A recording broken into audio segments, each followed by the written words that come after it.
Hi guys, welcome to my channel. This is JCTV.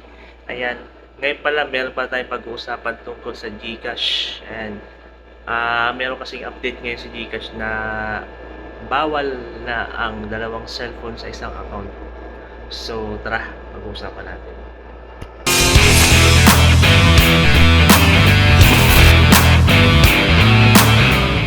Ayan guys, so tara pag-uusapan natin yung bagong update. At para aware din kayo guys, karamihan sa atin hindi alam na ganito yung update ngayon ni GCash. So, nangyari sa akin kanina. So, ganito siya. Ayan, nakikita nyo. Ayan. Nag-try ako mag-login sa isang cellphone ko gamit yung isang GCash ko. Hindi ako makapag-login kasi naka-link yung GCash ko sa cellphone ko na isa. So, aware sa atin lahat guys, para sa mga hindi nakakaalam, bawal na pala i-login yung GCash mo sa isang cellphone kung hindi mo ma-link or maalis yung account mo dun sa GCash, dun sa cellphone na ginamit mo dati. Ayan. Yung iba sa atin hindi alam sa ganitong update.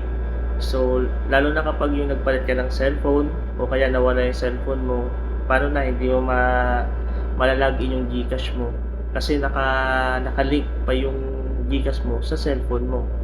So, ngayon guys, tuturuan ko kayo kung paano ma-link yung GCash mo sa cellphone mo. Tara! Ayan guys, so ito pala guys ang nangyari kanina. So papakita ko sa inyo guys kung anong mangyayari kapag i-login ko to sa bago kong cellphone. Ay sa isa kong cellphone pala. So tara.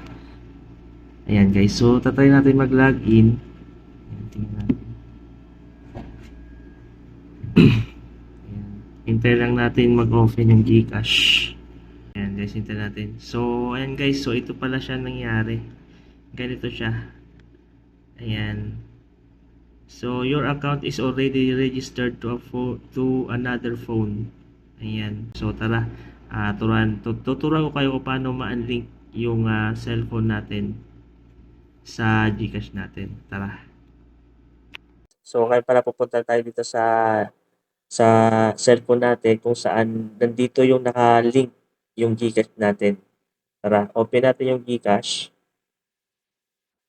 Tayo lang natin. Then, hanapin natin yung settings. Ayan. So, account secure. Click natin to. Then, click natin to guys. Ito yung nakalink sa atin. Ayan.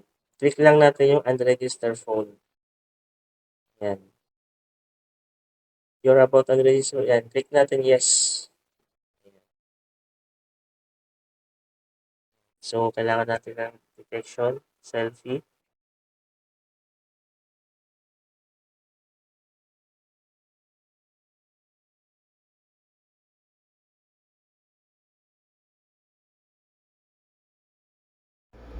You have unregistered this phone. Ayan guys, so pwede ka na mag-login sa isang cellphone mo kasi wala na naka-link na cellphone sa GCash mo.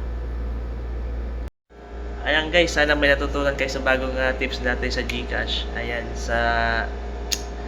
para aware din kayo sa mga ganitong senaryo. Ayan. Please subscribe my channel. Ayan, like and share. Peace.